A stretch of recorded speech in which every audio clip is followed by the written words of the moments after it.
Good morning, good afternoon, good evening. Welcome to POLARIS-Live. This is your host, Sarwar Kashmeri, inviting you to this series of programs on the US-China relationship with global experts. Hold on, please. Hello. Professor Zha. Here we are. Okay. How are you? Good. How about yourself? I am well too, thank you. Let me get right Do I into need it. to get a jacket or this is fine? This is fine. And we Okay. are live at this point because we're a little bit late. So I'm just going to go on and introduce you.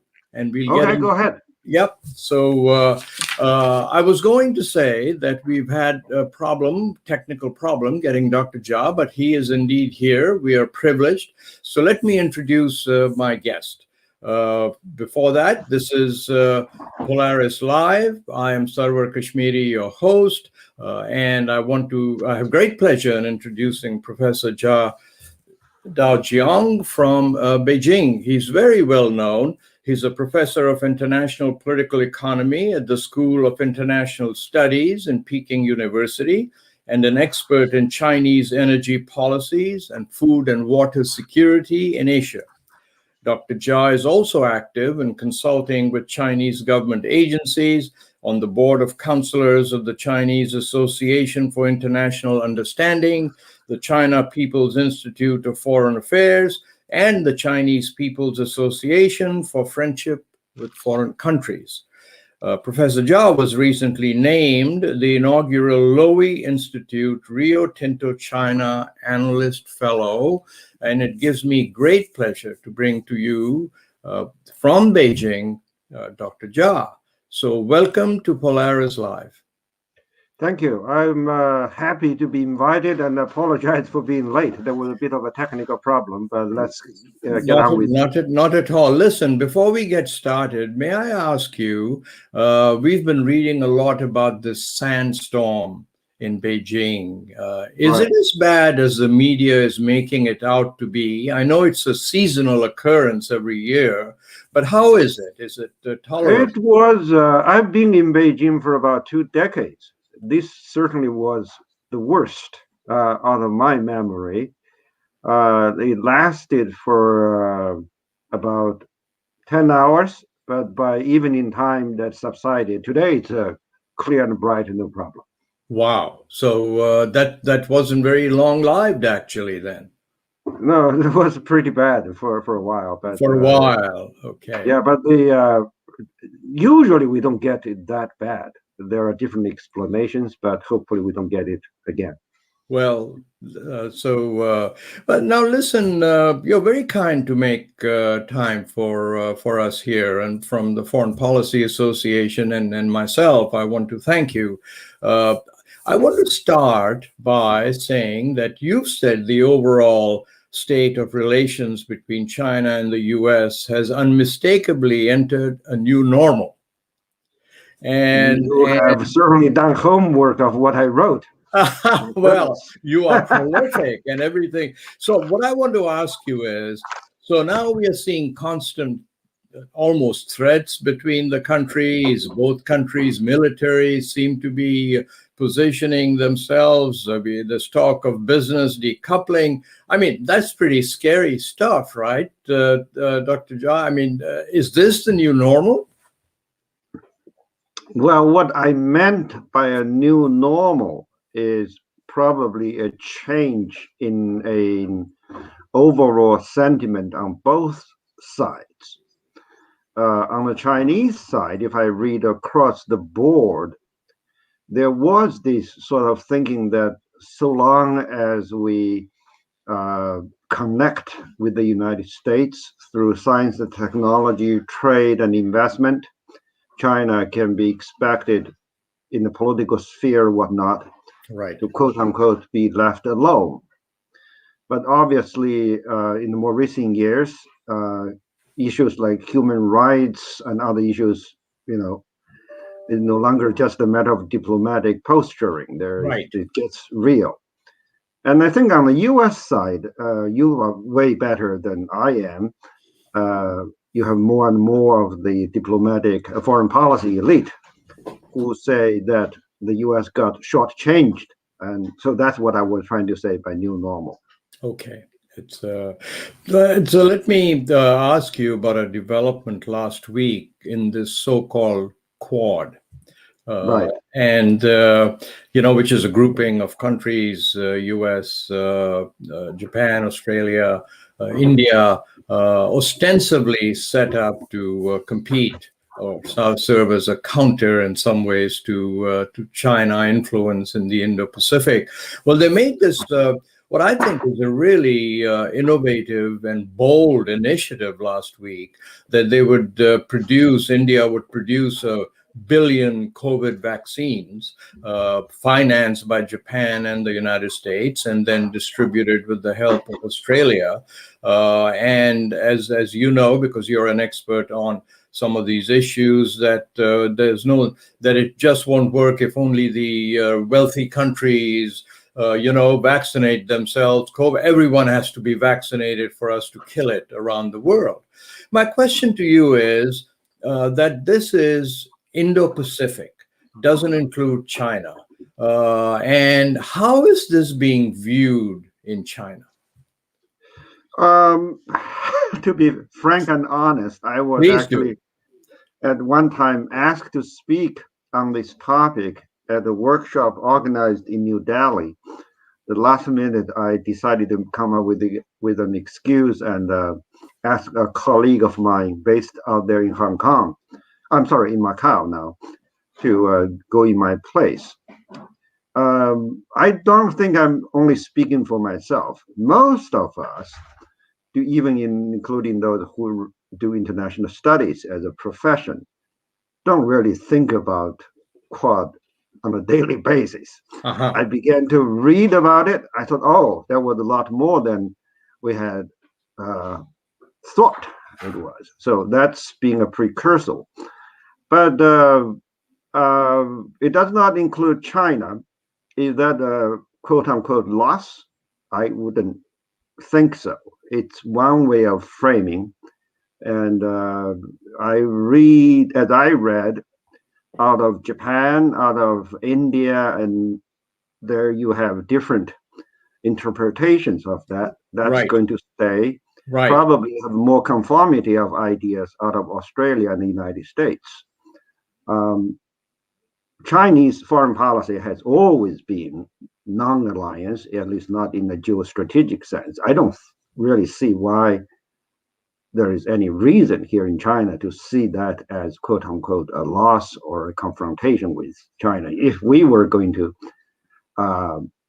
set into use the type of military alliance like the United States does, then we would have to say somebody's with us or against us. But since we always pride ourselves as doing what's called independent foreign policy of peaceful coexistence, then so be it. Quad, or you have 4, you have 5, you have 6, so what?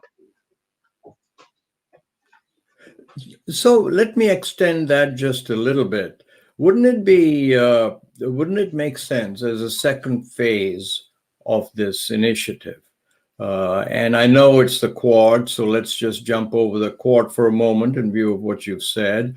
But wouldn't it be nice if we could extend what's just happened, bring in China, so that then the entire world is covered with this anti-COVID project? Wouldn't that really, really help both in killing COVID, but also in perhaps thawing the relationship or the new normal between China and the United States? Well, I was actually having a conversation with someone from the United States this afternoon about it. In terms of the vaccine manufacturing and distribution, I actually wonder why the Quad came up with that particular arrangement. You just said about the U.S. giving the vaccine, probably, let's say the government would convince Johnson & Johnson to waive the intellectual property or whatnot, lower the cost of intellectual property. And then Johnson & Johnson came up with this one-shot vaccine, and that's really nice for many of the developing countries that are going to receive it, Right. because that reduces the cost of administering the vaccine. Indeed. And then, Japan, what else? You have a division of labor. But there is a very important catch therein. Or maybe if you listen to some of the Indian manufacturers, there are two catches. The one catch is that this was going to get started only after the United States is done with vaccinating its own population. We don't know when. And secondly, this is the Indian concern that's reported in a number of news outlets, including the Financial Times. You have the U.S. now having activated, it's not new, right? You have the Defense Production Act in place, Yes. which may actually hinder some of the movement of the ingredients that would go into making the vaccine. I see. I read about this. You have some 100 different types of ingredients. And with states like New Jersey and North Carolina, or South, but one of the Carolinas, being really, I wouldn't say monopolizing, but in the lead of the vaccine components industry, there's actually worry in India that this whole arrangement may end up being time prolonging. And so I don't quite understand why it has to be that. And including if you had the China hypothetical part of this, right. we could be making, using the Johnson formula, doing the manufacturing, point one. Point two, that manufacturing does not necessarily have to be done in China either. I wrote in a paper, a short commentary for one South China Morning Post, and somebody in California told me that was news. There is something called to her. There is an arrangement called Developing Country Vaccine Manufacturers Network.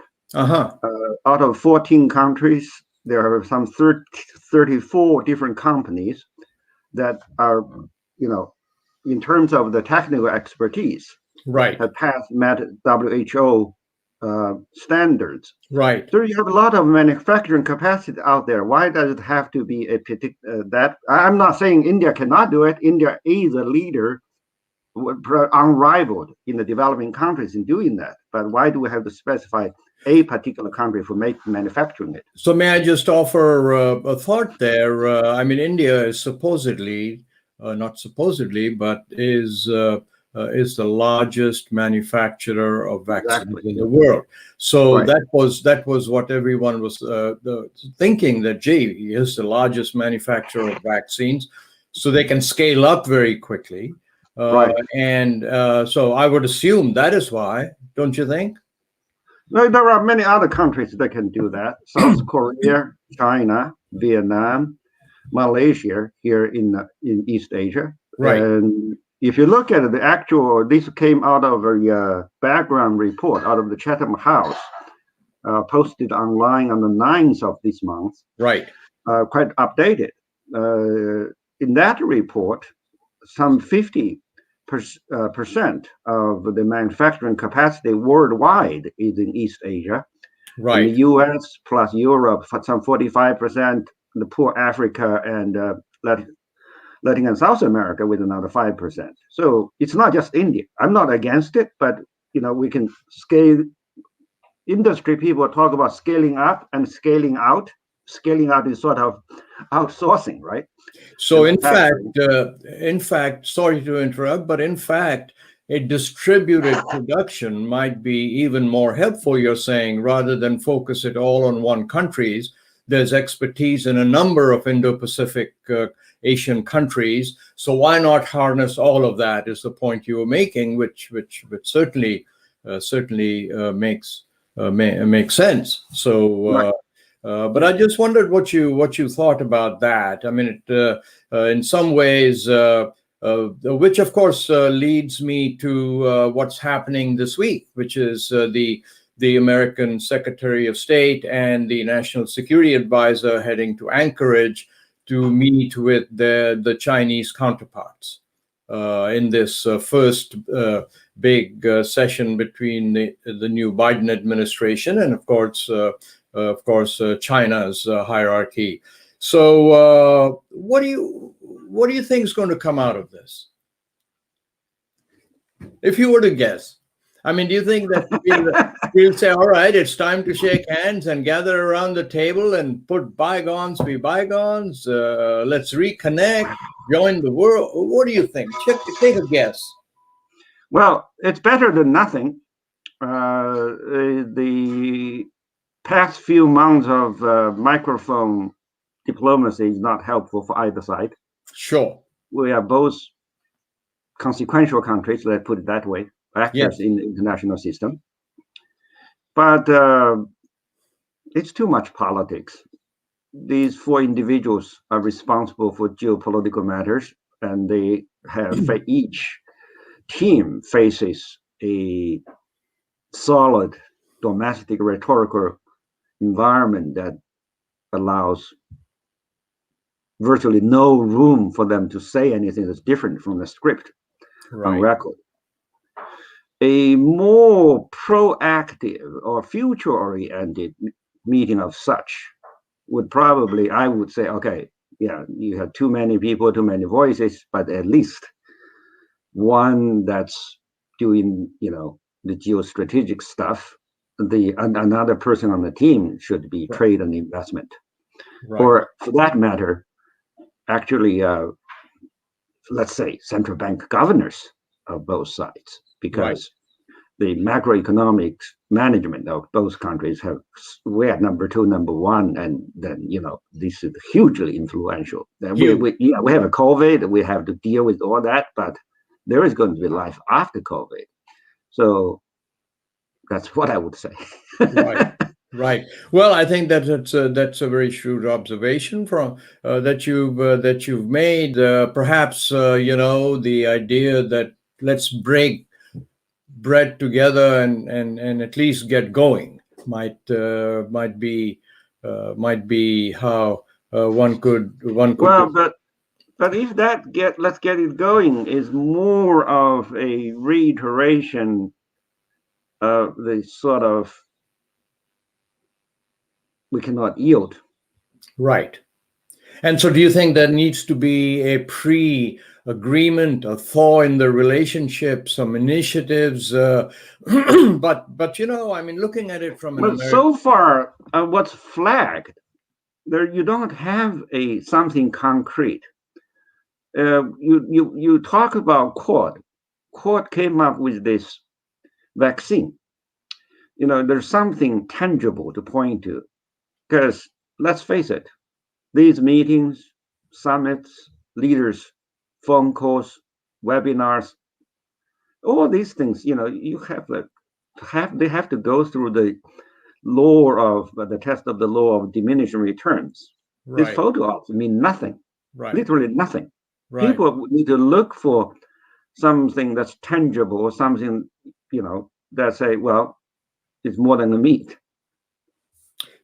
Let me ask you, one of our previous guests, he asked me, he said, look, he said, America doesn't have a clear policy for China. What do you want? He said, do you want to overthrow the Communist Party? Do you want to make China a democracy? What is it that you want in America? So I want to turn that around to you and say, in your opinion, what is China's strategy for the U.S.? How would you describe it? Well, I was thinking about your question. I actually, one reason I was late is I had to do some family chores. But before that, after dinner, hope everything is okay. About how to answer that. Okay.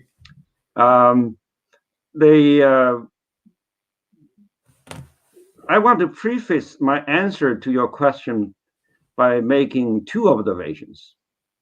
One is that China is not as unitary as it's often portrayed to be, either by itself or by this kind of academic or policy analysis outside China. We may not have the kind of lively debates in your country, but we have dissent, we have real conversations, what we call in the party terminology, from the masses and to the masses. So you have a consultation process within the government, within the party. So it's not as dictatorial as often. But that process is never ending, partly because the one party continues. We don't have a different party to turn to a different set of parameters to test. Point one. Point two is this. I am lucky myself, having benefited from being exposed to America as a society, as its educational system and whatnot. Yeah. You have to remember, for my predecessors, like scholars and diplomats, the country of China had some 80 years, roughly, of no contact in institutional sense, educational and normal contact with the rest of the world. By 80, I mean the years before World War I, till Deng Xiaoping said, let's open up, let's reach out to the Americans in the 1970s. Right. So we don't have that kind of institutional memory. We don't have the kind of family dynasties of diplomats, of international businessmen. But then, like one of my good old colleagues, now retired, happily living in Seattle, the other day was reminding me when I asked him to comment on one of the drafts I wrote. He said, look, you guys are not convincing because the way you talk sounds so familiarly American. And what Americans want to know is how you would be looking at these things in your own language, in your own framing. That would be more, even though it might be some challenge. So having said those 2 points, I would think it's easier to summarize a strategy, but we have to give those kind of expressions a good grain of salt. I would think as a whole, our society or our government is still on a exploratory trajectory in relating to the rest of the world, including the United States. Right. So can then one transpose from that and say, as I sometimes think, that China has been faced with so many, how shall I say, handicaps, that the first emphasis had to be placed on moving China up the income trajectory and making China richer. And of course, what China has done in the last 40 years is nothing less than stupendous to an American observer, right? And so do you think that that's also part of the mix, that China had to at least get to a certain stage and become a power to be reckoned with and increase, as you've done, the 800 million people off the poverty rolls, that had to be China's focus before thinking of a grand strategy or anything like that? Does that also fit in with your picture? No, I'm going to get very, very deadly serious with you. I think I know what you're alluding to. And this is one of those very powerful, although a lot of times subliminal assumptions on the part of many China watchers over there in the transatlantic world. You see a two-step strategy: get rich first, get powerful. What do you use with that power? Because you are thinking one step ahead. You are thinking the Chinese have long memories. You have the century of humiliation, the Opium War, and then you don't want to be caught short. But I think that reasoning, although it's rooted in history, probably defies common sense. How is that? A person can be poor, he can get rich. When the person is rich, how did he get rich? Can he get rich without the good old other rich people? If this rich person who was poor, now is rich, takes on other rich people without, provocation, just because of memories of being poor in the past, is that justified? Would this person not be inviting self-destruction? I think that there are serious limits to that reasoning of saying, the Chinese notion of international order, let's, meaning the transatlantic word better be aware, this so-called Napoleon warning of a lion waking up. Let's not wait too late because they had this memory of the past. Right. I think that's very, very, very narrow-minded, and it's close-minded in many ways. Okay. Why would we be planning on taking on who? How did we get to this stage? I want to, even the very first hospital, Western hospital in China, that offered Western medication and medical treatment operations on the body, this was from America. You had America coming to China, Japan, and European countries that signed concessionary treaties where China was, told in late Qin dynasty to concessions. But do you know what country brought the first hospital to China? That's America.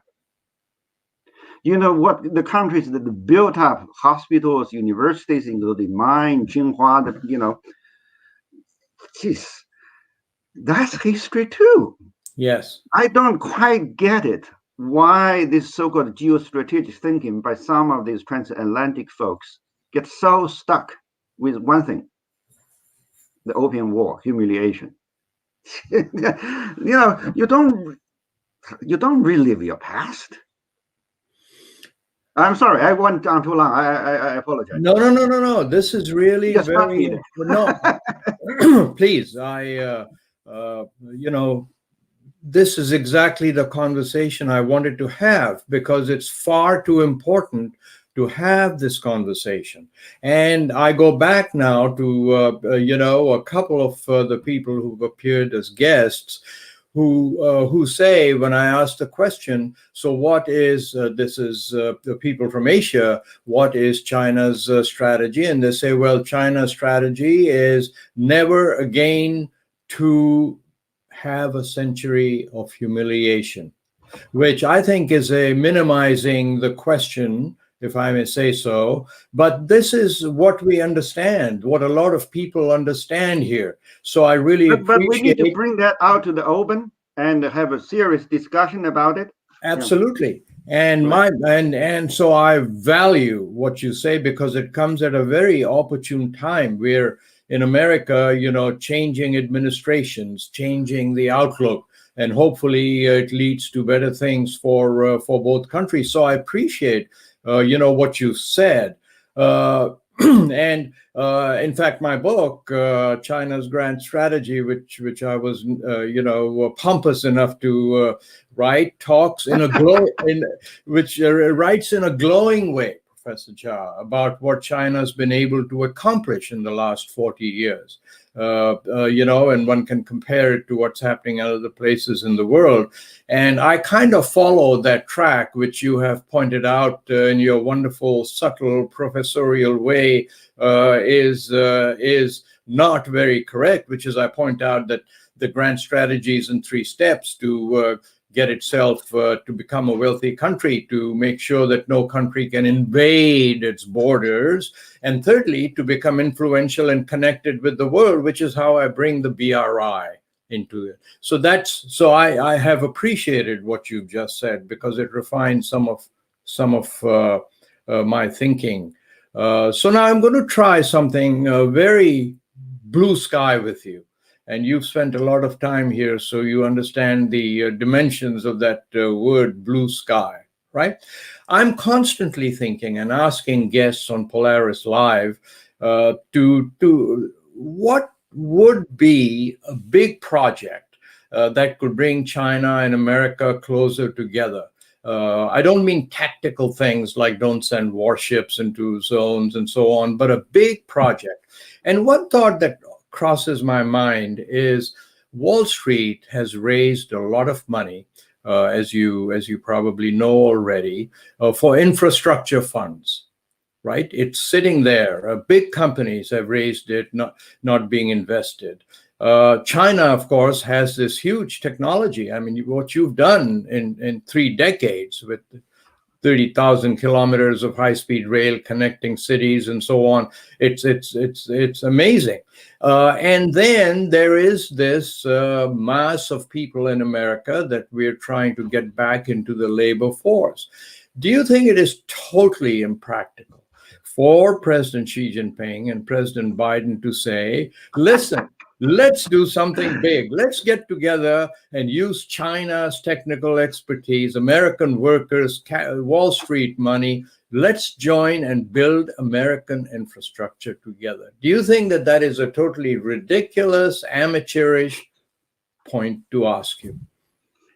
I recall, wasn't it 2002, 2003?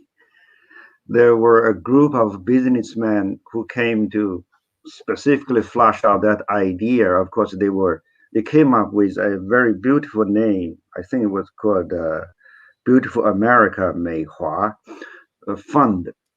That was Right. enterprise and business people. So what you just said is not new. There are people who are out there testing this. They're lobbying both governments and whatnot. But I'm talking at it from the Xi Jinping Biden level to get it started. There are so many things that we need to look carefully at. I think the infrastructure development here in China had its unique set of social economic backgrounds, because many people in this country are first generation automobile owners. With each of these modes of transportation, you have a past dependency, you have a culture.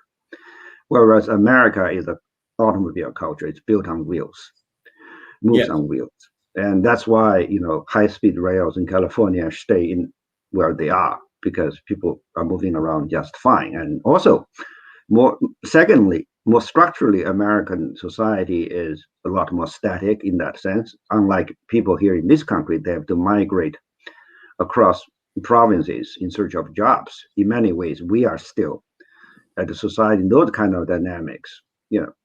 We don't, Henan province is probably like the Chicago that was in the 1930s and 1940s, the gateway of movement back. And in some ways, Beijing is that for people who move north-south. So does America need the kind of speedy and, massive infrastructure? Because you have to look at the society. I'm not thinking about the Americans know this better.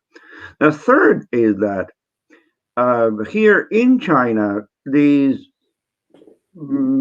are pretty good at doing the, let's say, the actual physical construction, but we're not very good at running the infrastructure, the industry, in terms of relating to the residents, in terms of doing the environment protection assessments and whatnot.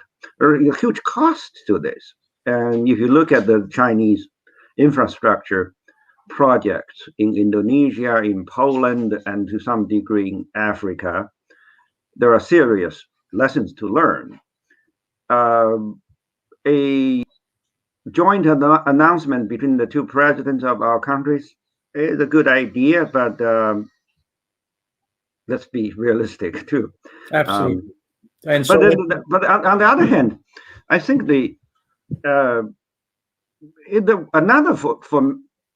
another modality could work. That is, you have American planning, American designing, and probably hiring of American workers, but to make these construction materials cheaper, of course, based on Chinese products meeting American standards, right, that can help lower the cost of construction. I think that can work. Well, I'm just trying to continue to throw things out and think about, I intend to use I must be one of the very few remaining Americans that has a 10-year multiple entry visa to China. And, so I would like to use that sometime and come. And so I'm constantly thinking of preparing myself with information on China. And so let me give you the last word here. what would you like to leave behind as a message? And I would love for you to offer some words of encouragement. You are brutally factual and also very forthright, and that's wonderful. So I hope it doesn't do anything negative to my 10-year visa to the U.S. Well, I'll call everyone I know and say extended by another 10 years. I know you are going to stamp it. Okay, that would be all right. Yeah, go ahead. So you want to offer us some last thoughts as we run out of time? Who are us? Sorry, by us, I mean this program, the viewers, the Foreign Policy Association. I use the word us. Oh, okay. Yeah. I it's not just a word for folks who are watching this or you yourself. It's a word I constantly remind myself. I tell my students. I also, tell the Chinese audience. I think that we have come to a time when we need to be really mindful of this. One phrase says it all, sort of, I wouldn't say mentality or sentiment about the other society. Even after some 40 years of, largely peaceful and non-interrupted interactions, the past couple of years was a bit of an aberration in some ways. We don't really know each other. We are on different time zones. There are issues with difficulties in translation. There are backgrounds.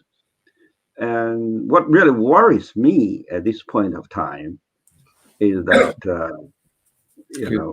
you have what's called, I suddenly forgot the word, gaslighting is what it is. Yes. And that's works in some political contexts, but for diplomacy, that's really bad. Yes. And you also have, I suddenly forgot, my English, excuse me for my poor English. Right. You also have another tendency that is, but I basically go back to that saying of one phrase says it all, it's bad. Or like, if I could quote your former president saying, China has for decades been raping America. It's very effectively evoking a sentiment. Yes. How was it done? So tragic. Why, if there was rape, where were you at that point of time? Or things like that, that works in the US context, votes and whatnot. And there is also here on the Chinese side, similar statements about how bad America was, or blah, blah, blah, or let's see through the clouds and see the real nature and get the entire universe into the vision. But we have to be more modest and say, look, we need to reserve some room for questioning ourselves, for being indeed patient in listening to the other and give the other side the benefit of the doubt. But that space is narrowing and it's dangerous. With which sober thoughts, we have to end this program, Professor Okay. Again, I apologize for having been late. No, but please don't leave, because I want to go through the ending formalities and then I will be back to you offline. So let me tell my viewers that this has been an honor and a privilege to have Dr. Zha from Peking University on Polaris-Live. I hope that you join me again next week for another edition of Polaris-Live. And please go to my website, kashmeri.com, to find out who is going to be appearing over the next month. So join me again next Tuesday for another Polaris-Live. And until then, goodbye.